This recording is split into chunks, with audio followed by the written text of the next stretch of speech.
Hello, everyone. Okay, so we'll be the discussants for this seminar. It will take about 15 minutes. My name is Nicolas. This is Aaron Sumini. Uh, this will be the content. And for an introduction, the thesis was that a valid and a democratic ecological planning project is possible if we consider the technical possibilities and sub-boundaries like the non-identity of nature and individual subjectivities. And in this discussion, we will go further on some of the elements and present some critiques and examples, and we will finish with some questions. So first, on Hayek's ecological fallacy, which is kind of the basis of the green finance that was presented in the seminar. He has 4 arguments for the environment, and in the paper the limits are presented, and I will just go further on some of them.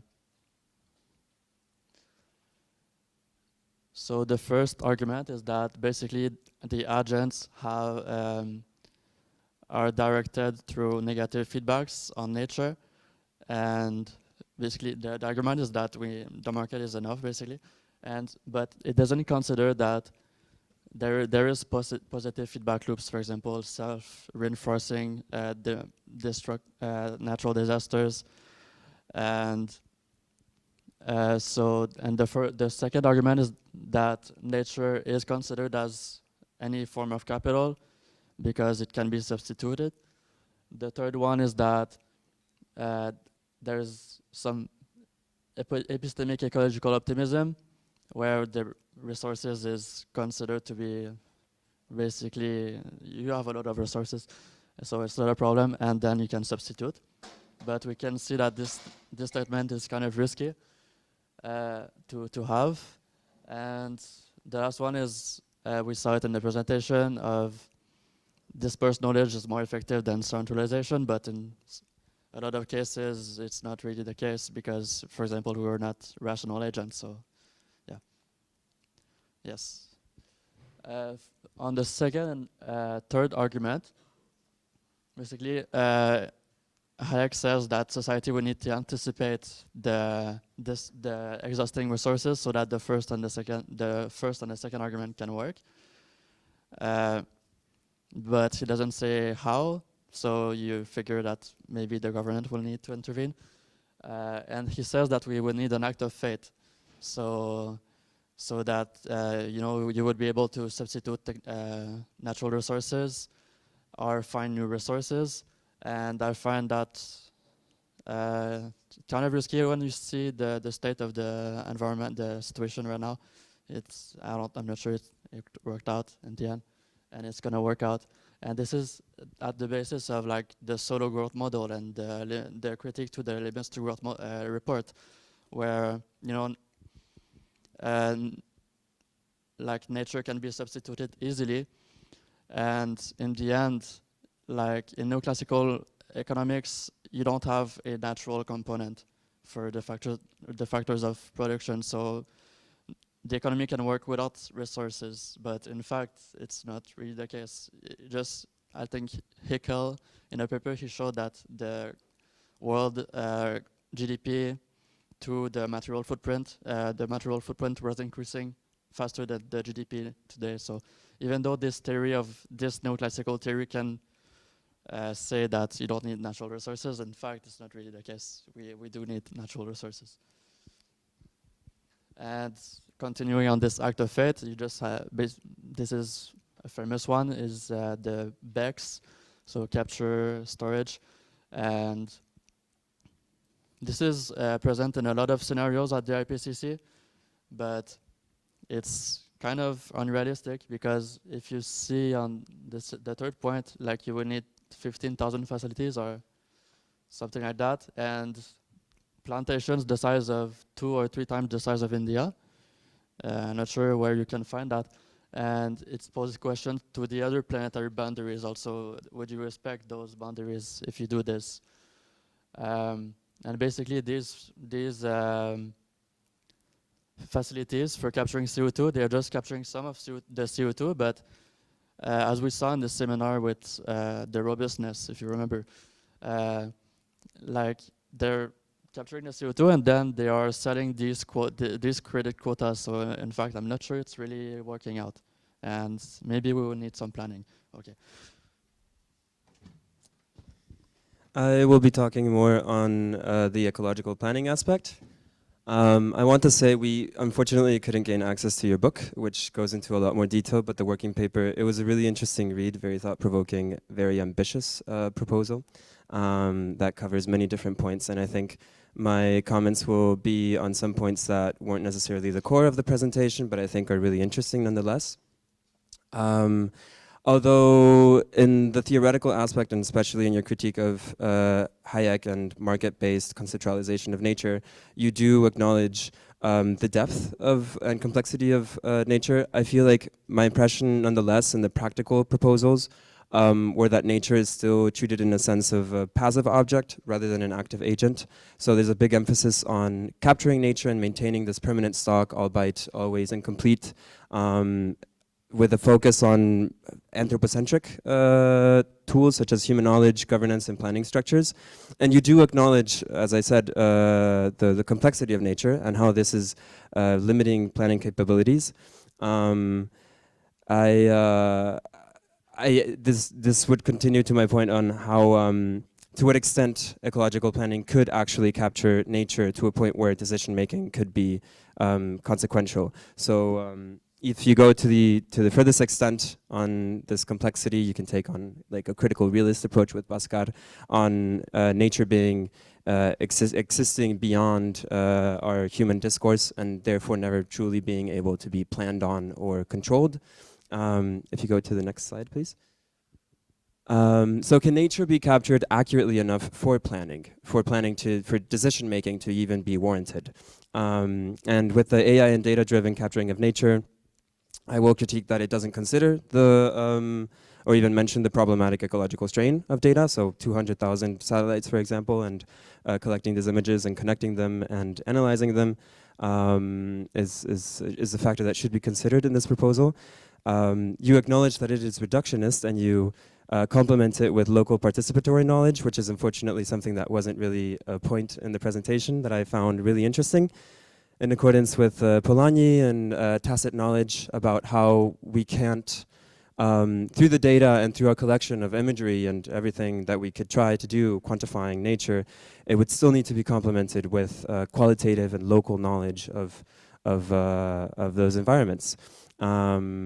And I question to what extent can centralized planning integrate all this ecological and social knowledge, both quantitative from things like big data, that now seems a possibility, and also social knowledge that is very experience-based.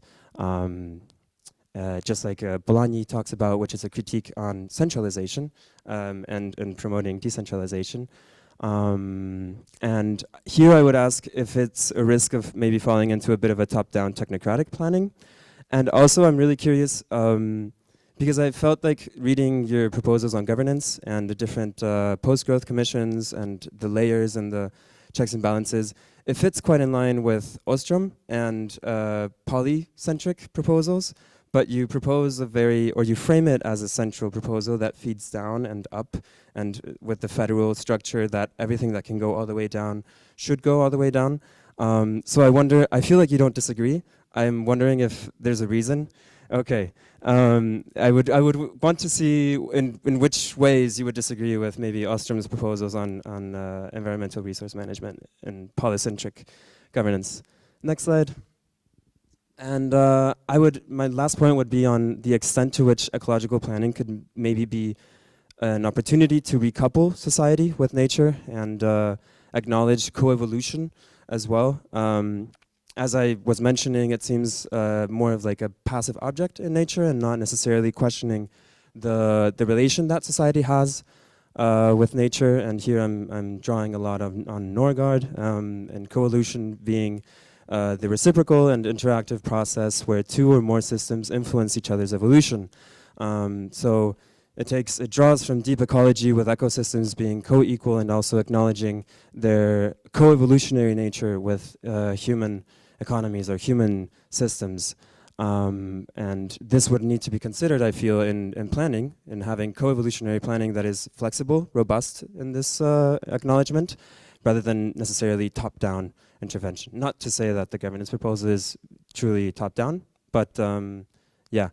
And I connect this with Norgard as well, with his book from 1994 that talks about how the push from science and technology to maybe grasp nature has led not only to environmental degradation, but also to cultural disintegration, so in our sense of nature. And I feel that that would be quite interesting to link, especially with your emphasis on participatory knowledge and participatory input and very, very democratic fundamentals in the governance system, with Maturana and Varela, two Chilean biologist philosophers or philosophical biologists that introduced the term on structural coupling of organisms and their environment, so as to present nature not only as constraining, because we talk a lot about the planetary boundaries, so the constraints that we must fit into, but acknowledging nature as well as guiding and articulating in this relationship. So when you talk about how we would question or acknowledge our lifestyle and our activities with the environment, it's with algorithmic calculation of needs, so cyber Soviets, and having information fed onto into better understanding maybe the resource usage of our consumption. At least that's how the way it's framed in the short paragraph in the working paper. A matrix calculation of lifestyle, but I wonder if this could maybe be complemented a bit further into how we could really rethink the lifestyles of society. Yeah.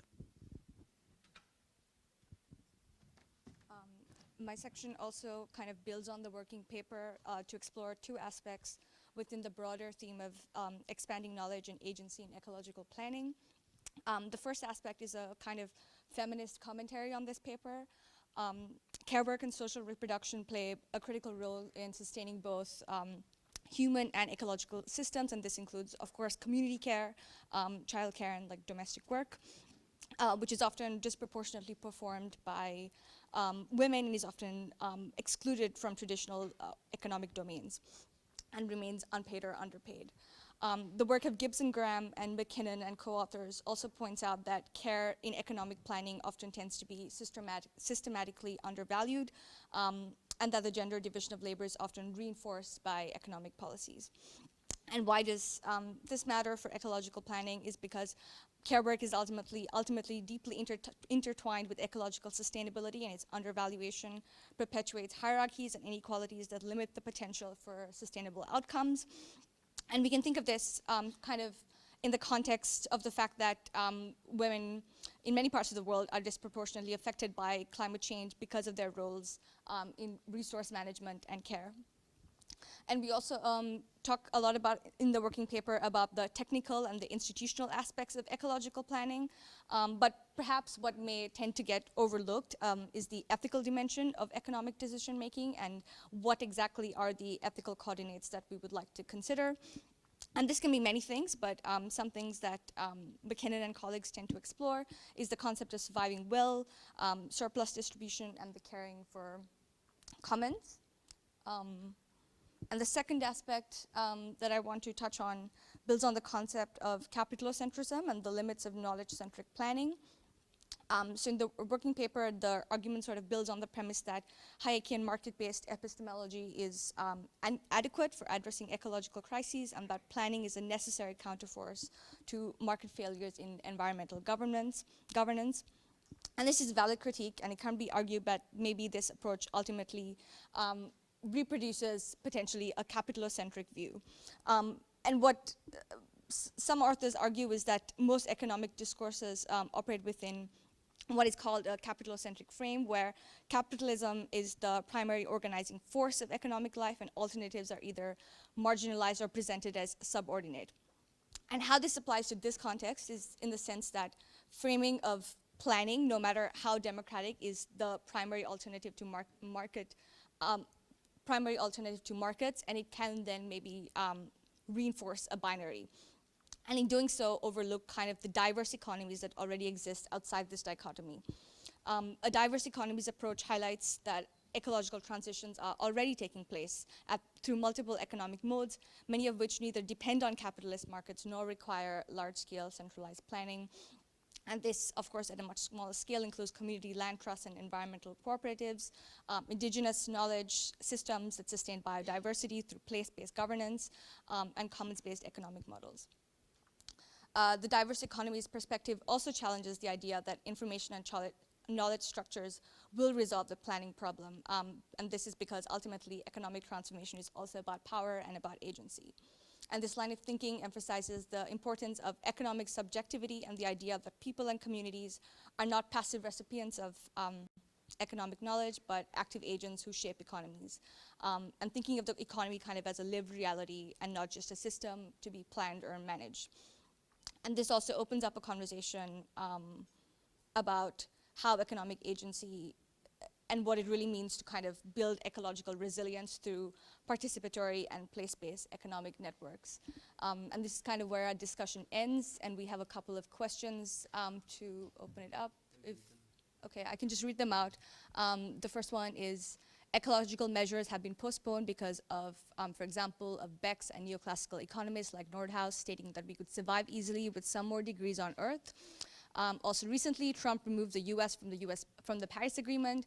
Are you still optimistic in terms of our chances to achieve the bifurcation worldwide before it is too late? My questions would be, how can ecological planning conduce to a co-evolutionary structural recoupling of society and nature? So on my point on maybe rethinking the relationship of society with nature when we're already restructuring through ecological planning. And the second point is, can centralized planning integrate all ecological and social knowledge from either data and participatory local knowledge to warrant consequential decision making, and must the internal oversight, as per Polanyi and your reading of Reef, be centralized? The first one was Nicolas' question.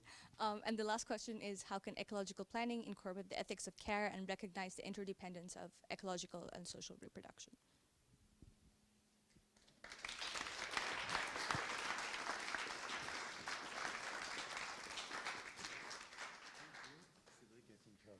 Questions.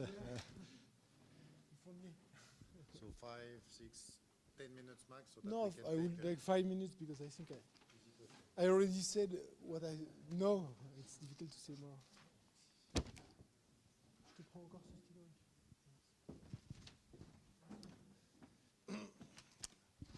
Thanks a lot for the discussion, for all the references. I noted them, and I would be happy if you could send me your slides because I was able to note everything, and I think that are good things to look more carefully. So I will try to focus on those three. No, maybe saying something a little bit more. I think that part of there are some elements of discussion that are not really objection from my point of view, in the sense that I just didn't dig into that in the paper, or I missed that in the paper, but it's a little bit in the book. And so there is no proper disagreement. Also, of course, not saying something is always important. One thing that is clear is concerning the digital footprint and the fact that the technical view of relying everything on algorithm and so on is not sustainable. So we need to manage ecologically our information technologies, which means that we need to discriminate between the uses. We need to decide to use IT for something and not use for other things, because there are some choices that need to be done at that level. And that's not completely unknown. In fact, during the pandemic, Netflix had an agreement with the European Commission, and it agreed to diminish the use of the bandwidth in order to allow remote working to function. So we can have this kind of decision. We need to discuss about that, but some forms of allocation of computing power is necessary from an ecological point of view, including for ecological planning. However, I think that part of what we should use IT is specifically to better assess our relationship with nature and to better deal with that. And I will go back to this element. The second thing that, of course, need to be done much more carefully is the discussion between the various dimensions of work, which are productive work in the traditional sense in the factories, firms and so on and so forth, but also productive and reproductive work outside of the traditional economic sphere. And it's not very developed here, but it should be developed more. It's a little bit more in the book concerning the role of public services, for instance, in order to socialize part of that reproductive work, or to have some luxury goods that could help to plan a more enjoyable life without impacting more the planetary boundary. So on that I agree, and I should have said more probably, but there is no discussion, strong discussion, I would say.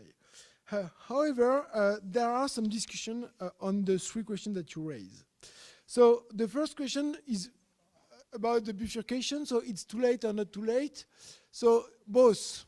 It's too late in the sense that discussions are advancing and they are irreducible, and they are we will live with the legacy of those losses.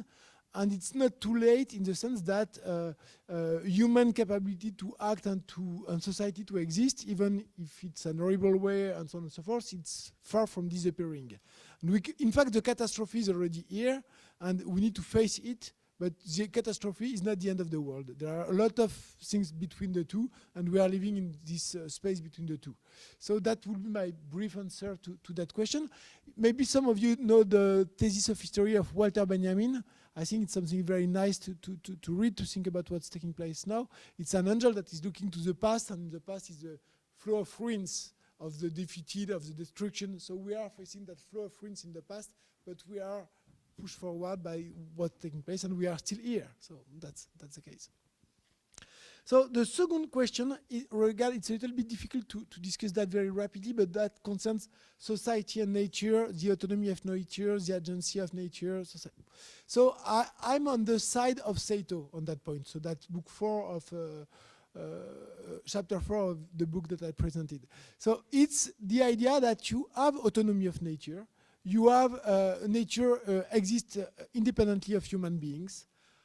However, the metabolism, social metabolism, depends on the reflectivities of human being, and you do not have such a thing as a reflexivity of nature. Which does not mean that reflexivity means only an anthropocentric view of that metabolism. We need to go beyond the anthropocentric view of the metabolism, but this metabolism is conceived necessarily through the anthroposphere in the sense of in society. So we as society need to think about this. That's our task, to think about that relation with nature. So I will be a little bit more nuanced vis-à-vis to what you are saying. I think the agency of humanity is not symmetric to the agency of nature. There is an agency of nature, but the agency of humanity can deal with the metabolism with nature. The other way around is not. It's not really true. So that has important consequences, in particular related to this idea of an age of the emergence of a consciousness of the species is something that we need to look forward. That's something that we need as a collective culture. I'm much more on that side than on the side of trying to build a universal culture, thinking about our own relationship with nature, that resolving those cultural issues only at the local level. That doesn't mean that there is no space for local level, but we need this global level as a conscious level, at the cultural level, and that's key for ecological political economy. And the third question, which is about how ecological planning incorporates ethics of care and recognize the independence of ecological and social reproduction. So I told you a little bit that to begin with, that I agree with you that it could be better assessed, and we did that in the book, insisting on the role of public services, which I think is part of the things that need to be discussed. But beside that, I would say that the point of view of the feminist point of view, and more generally the point of view of subalterns, is something that needs to be introduced at every level of decision making, specifically in planning processes. And there is a risk, and that was also part of the discussion, there is a risk of technocratic capture of planning apparatus. That's 100% sure. So we need to build, in the meantime, anti-technocratic features. There is a good paper by Amy Kapczynski. She's a scholar at Yale, law scholar at Yale, about democratic industrial policy. And she's saying that every time that we are implementing planning our industrial policy. We are dedicating resources and power to specific spaces of the administration. But when we are doing that, we should, in the meantime, build the countervailing power of affective communities and of subaltern groups. So that should be part of conceiving industrial policy and planning. So that's a little bit what I was saying very rapidly about this idea of the perpetual struggle of the expert and the ordinary person, but that should be done, of course, more in detail. So I recommend for you that paper. Maybe a point that will be a little bit more disagreement concerning polycentrism and the role of low-scale alternatives and alternatives to market and plants and so on and so forth. I think I'm 100% for that. I think that co-op grids, networks of consumers and peasants are fantastic, that we need to reinforce that at every level. That's good for people in their immediate everyday life, that's good for the planet, that's good politically. So that's good, no doubt. However, there is a kind of totality blindness in considering that the core of the alternative should be here. If you are in whatever co-op, you are still relying on factories all around the world to your daily activity. Where are you taking care of that? You are not discussing the value chains of your computer when you are with your co-op. That's not the case. Or generally not the case. Maybe you will discuss that, but you will not discuss, I don't know, other part. So there is this totality. We need to take into account that totality. And the market is one way to take that into account. The other way is to have some forms of political procedures, administrative procedures. And in my view, the polycentric view do not acknowledge this incapacity of the polycentrism to acknowledge the totality, to take into charge the totality. How we can do that? In the book, we argue in favor of federalism to do that. So federalism is to take into account, to some extent, the totality at the central level, which puts some constraint at the subordinated level. So there is this dynamic of democracy transforming at the top and so on. But you conserve also a lot of autonomy as much as possible at the subaltern levels in order not to have too much constraint. But that's still not polycentrism, because you have some kind of constraints that are emerging from the center. Okay, I think I will stop there. Thanks a lot for the discussion, very stimulating. Okay. Gabriel. Then Jan. So name and country, even though you're not. So hello, I'm Gabriel from Brazil. I had 3 questions, but I make only one for all the questions. Is if instead of Hayek, of being this neoliberal ideologist, if not better to talk about Harold de Broo and von Neumann with game theory, and maybe divide our age of neoliberalism in neoliberalism Mark I, let's say, with neo-Varagian theories, and neoliberalism Mark II, which is truly Hayek, anarcho-capitalism, etc., etc.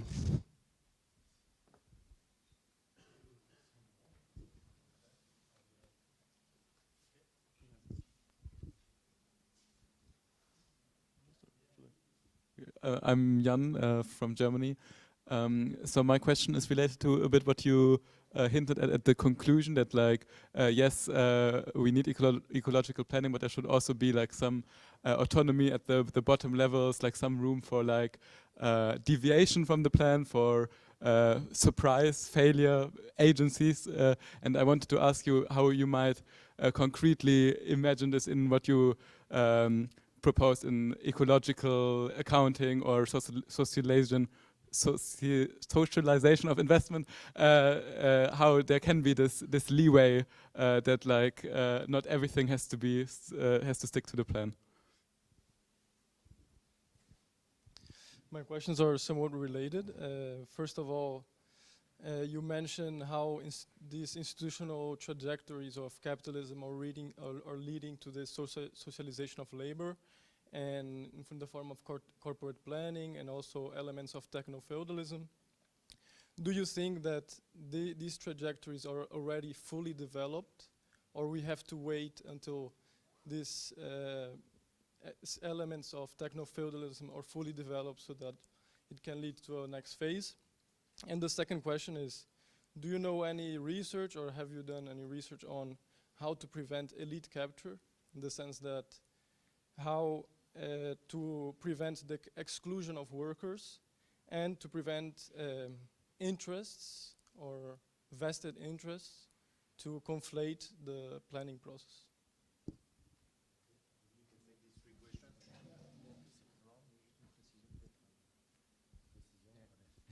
Just an add-on to that question that was an add-on to the precedent one, but like having all this information mechanism in order to centralize a lot of choices wouldn't be like an incredible like tool for mass surveillance, for like some authoritarian turns at some point, and how to prevent this?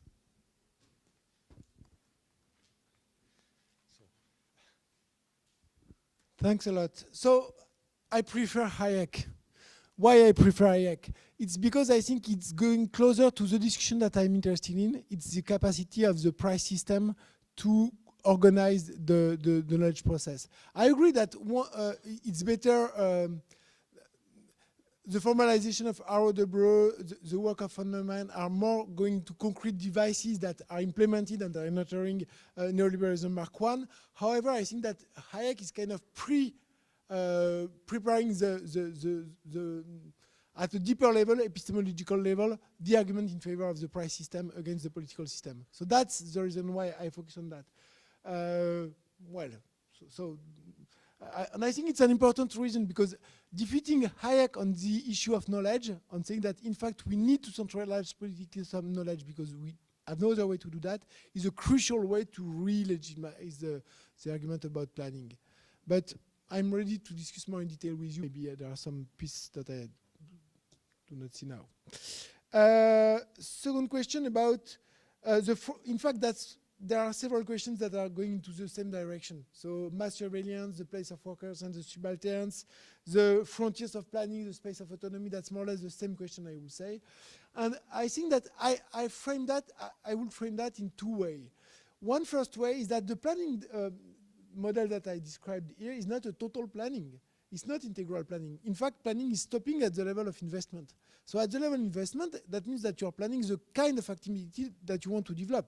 You are not planning the technology that you will use. You are not planning between which firms that will be allocated. You will have banks that will evaluate the various projects and decide according to the credit amount that they have, which kind of projects should be rewarded. And you will have several banks that gives also room to innovation. So I think this is very important to well have in mind that it's not at all the model of cockshot where every single consumption is planned. That's not the case. You still have money, basically. It's deactivated. Commodification is deactivated. It's reduced, but it's still there. And I think that's an important space in order to limit the administrative verification of the process. So that's the first thing. The second thing that I would like to answer, it's an answer that is more legal. So that's the argument that I built based on Ami Kapczynski that I just mentioned. That's exactly the work that we need. What kind of legal devices do we need to have countervailing power when we are implementing industrial policy? And she's doing that in details. Each time you have this kind of power, you implement this kind of council. And so we need to work on that. That's a paper in Harvard Law Review last year, so that's very fresh research. And we can rely on that. And that's in the tradition of Dewey. Dewey was a lot working on that, so you have a long tradition in the US on that, and I think that's very important. You can also rely on, that's Polanyi, but more formalized if you want, more concrete. The third argument is more historical, and that will be an argument concerning social democracy and the experience of Sweden. I think that in Sweden they pushed very far the autonomy of worker and the power of worker, and it was very good. However, they failed to jump to the level of coordination at the national level of the various sectors. And what I am arguing, in fact, it's a little bit the other, you can take the two extreme, but it's between developmentalism planning and the Swedish case of high level of democracy at the bottom level, but without considering the macro perspective. So if you're interested into that, I recommend you a book that I love. I think that everybody that understood the book on the failure of Swedish social democracy should be able to have a grammar to think about a way to succeed. So the book, it's Limits to Social Democracy. It's by Jonas Pontusson. It's very good, very very well done in terms of political alliances, economic decision, and their dynamic over more than 60 years. And we need to be, I was planning in the book to have a chapter building on that grammar to think about the strategy, but that was too much work, and I decided to stop on that. But that's a work that should be done. If somebody among the master students want to do that work for a master thesis, I'm okay to supervise that. I will be delighted. There was and mass surveillance. So that's my answer will be related to what I said in terms of discrimination between the uses of technology. I think that we need more surveillance of nature. We need less surveillance of social and political activity. So that's not natural in technology. That's a political fight of technology. I don't believe in the neutrality of technology. So we need also to implement technology or to limit its implementation in some area to prevent that. But no magic bullet here also. Thanks.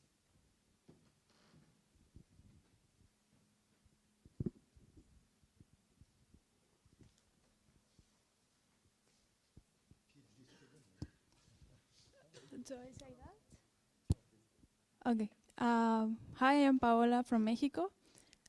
So I wonder what are your insights regarding the scales for the ecological planning? Because every time that I hear about democratic or ecological planning, I always wonder what is the ideal scale for this? Because if we think about like a local scale, a small scale, I think there is more margin for democracy, but at the same time it's more vulnerable to external shocks. Because we know we live in this complex, interconnected system. But if we go to a bigger scale, for example, the national scale, then I think it reduces the margin for democracy, right? So that's why I am a bit skeptic of these approaches. I want to know what are your insights regarding this.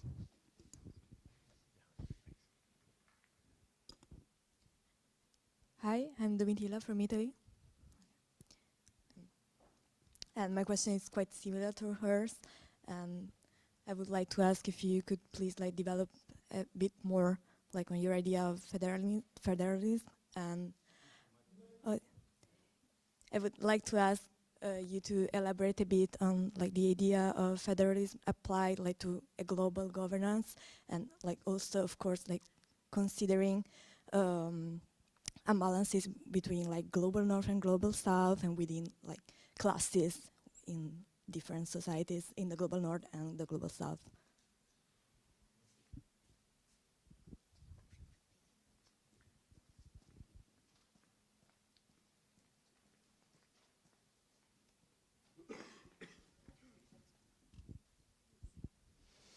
Hi, my name is Katie. I'm from the UK.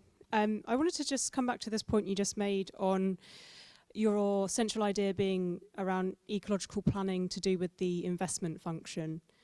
And I'm wondering, kind of applying this to, I guess, a bit more of a transformative, wicked problem, reforming the global food system, the agri-food system, which is both hugely socially unfair at a global scale and hugely unsustainable.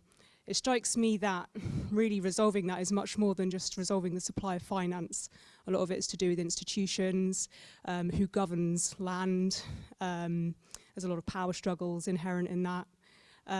So yeah, I kind of wondered how does ecological planning apply to such a multi-dimensional problem?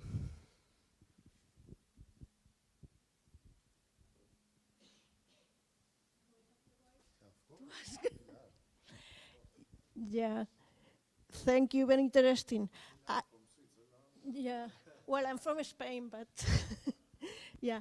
I would like to go to your first part on the green finance, and I would go probably into my freakness in definitions. And the question already, the concept green finance, I don't like it because finance is not green itself. It is finance for greening. So in a sense, probably the English-speaking people would really, for me, would be finance for environmental sustainability, these kind of things. But we are in this changing context, we put the green and the digital very easily to concepts that don't apply exactly in the same thing. But for me, the issue was that when I think in green finance, with agreeing in the concept, your discussion was mostly on private finance. From the perspective I come from, particularly development, public finance is very important, and regional development banks, but even national. We have Brazil here, they have the very nice BNDs, BDN, well, whatever you can. So, Bendes, this was the problem, translating the thing. So, that public finance would fit in your planning? Okay, then I understood correctly.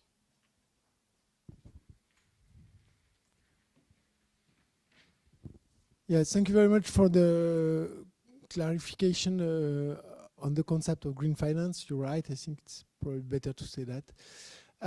And concerning credit policy, in fact, credit policy, it's mostly public finance or private finance, but within a scope that is predetermined by a public credit agency.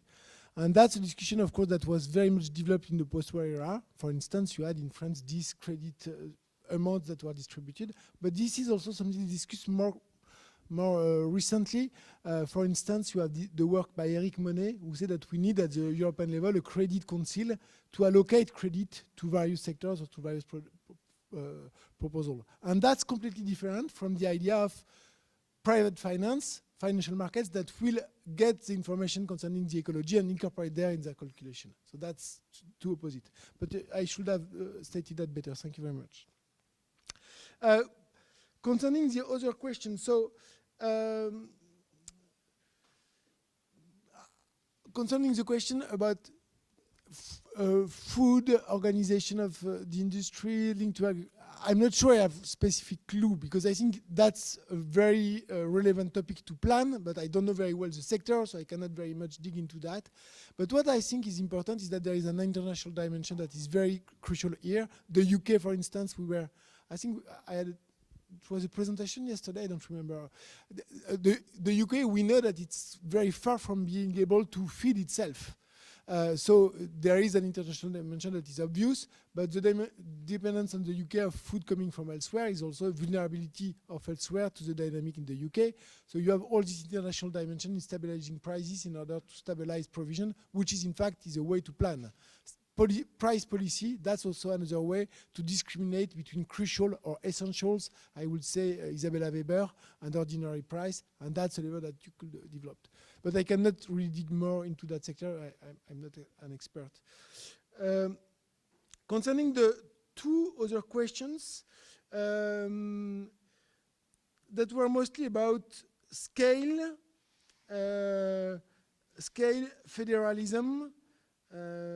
Yeah, I think that's that. Scale and federalism. So scale. We wrote the book and we tried to plan an argument that was not fitting a specific country or a specific context. We tried to make an argument that was general. But of course, theoretically, the best would be to have a federalist planning process at the world scale. So that would be the ideal. Of course, there is no point of thinking about that. I will not make the argument against. So what do we think? We think first that federalism is important to have planning at various scales, because that means that you have local planning, regional planning, and national planning that are taking place in the meantime, which means that each of them has its autonomy, but in the meantime, each of them is constrained by the other level. That's the point of federalism in planning. You have various plans, but they need to be consistent with the constraint put at the central level. This is not something that is, we know already how it works more or less. In China, you still have some forms of planning that are highly decentralized. You have objectives that are set at the central level. You have some targets. They are hard constraints. There are strong incentives for businesses and for bureaucrats to implement those targets. However, it's not decided how you will do that in that region and that region. So there are space for creativity, innovation, and cross-fertilization. And this space for autonomy within the plan is crucial from my point of view. And federalism is another way to implement that diversity and that autonomy. That's also something that is very different from the tradition of planning in France. In France, in the post-war era, you have a kind of monocultural approach of planning.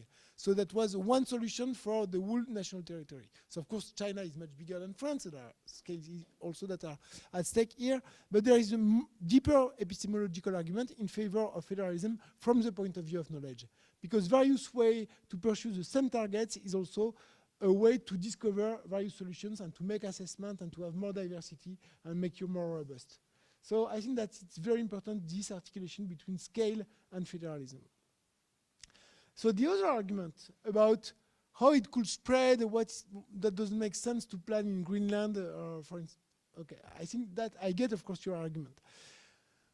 Our response will be something like a diffusionist argument. We consider that for the 21st century, we will not escape the ecological issue. It's not because we have Trump and the far right is very high and people don't want to worry about that. We still need to deal with this massive loss of stability in the social metabolism. And because of that, that means that countries that will innovate, that will propose solutions, will have a space at the international level. They will be imitated. Think about democracy, for instance. That was not invented directly at the international level. There are still various forms, but nobody can say that political innovation that took place during the French Revolution or before in England or so on and so forth do not have an influence that is important for contemporary organization of policies in many countries. So that's more the kind of way of totalization that I would see. Not one ecological plan at the world level, but more an imitation and transformation, hybridization of methods of ecological planning in various countries, since most countries, all countries will have to face that constraint at one point or another. And just one last point. Inventing the institutions for the 20th century to transform the nature society metabolism, it's a way also for a society to guarantee its survival. That's a way to be competitive. That's a way to exist.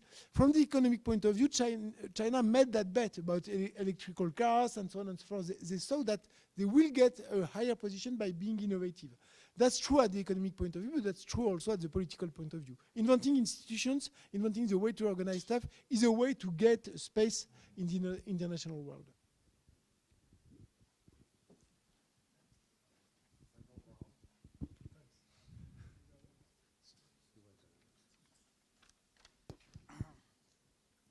Hi, I'm Julio from Mexico too. I think, like, I'm sorry, but I'm not like fully satisfied with your answer to Paula, and I think like you missed another question about like the relationship with like global north and global south. But like the problem is like, yeah, I think it goes there because the problem about like taking it, like making this planning into a national level. Like just to name some, like geopolitics, ecological unequal exchange. So how, in the sense, in this way, like, how can we sure if your proposal is not rather like centralized, like, yeah, like in the macro world level, like how can we ensure that there will not be like an offshoring of violence and environmental harm as we have been seeing so far? So just that. It's a small question. Hello, Lucien from France and the UK. I had a question regarding the sort of premise that it seemed throughout your presentation that knowledge was necessary to plan. And so we needed to know more and have all this data, etc. I mean, it was a bit more complex than that. But I'm a bit worried that that's also something that's been used by industry to delay any action, to say we need more information, and then the whole argument of merchants of doubt, you know, is like through science delay. And then I was wondering whether planning and policy at the national level could be done also deontologically, so rather than you know, have a debate over ethics prior to having a debate over knowledge as part of planning, and whether that was something that was part of your reasoning as well.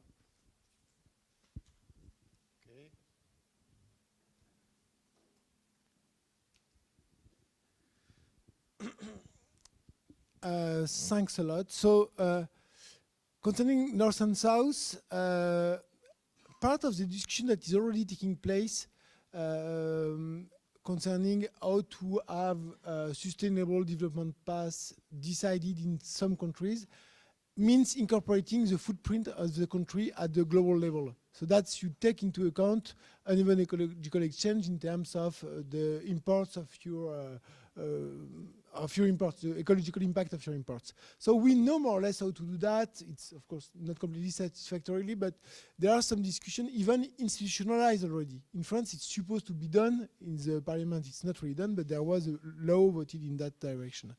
So I don't think it's completely impossible. Of course, you're right. There is no guarantee. There is never a guarantee. But we can build institutions that deal with that.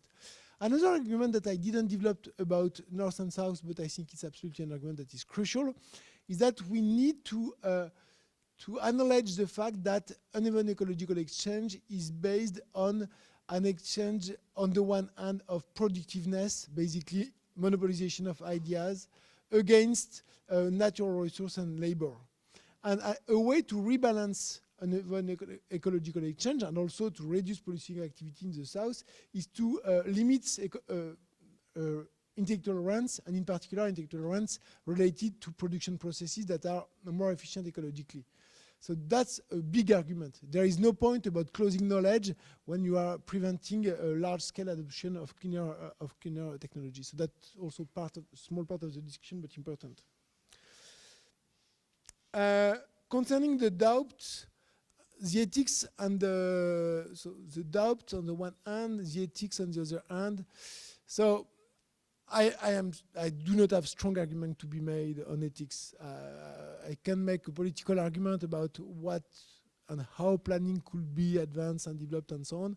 I think there are strong ethical point of view, but ethics should be resolved from my point of view, from the social point of view, mainly, maybe not mainly, but in large part at the level of the juridical system and with the implementation of law and debate around law. In particular, constitutional norms vis-à-vis the relation between human and nature, I think is a place where we should have a framework we could refer to build economic policies that are adequate to the ethical norms that we want to be implemented. And so there is this kind of order of priority, but that's more at the level of law, in my view, that could be resolved. But I'm open-minded to that. I have no strong view. Concerning the second, that was the first argument. Yes, you're right that the industry is always instilling doubt, asking for more proof and so on and so forth. But in fact, we know that we already have a lot of evidence. And so if we have targets on already what we have and we build new categories, I don't think that could be used against the development of ecological planning now. On the contrary, I think that we are at a point, if we have a strong public statistical apparatus that is consistently following at the various levels the main metrics concerning pollutants, biodiversity, carbon, we will have a huge, much bigger leverage vis-à-vis the industry to advance the ecological agenda, I would say. Thank you, everybody.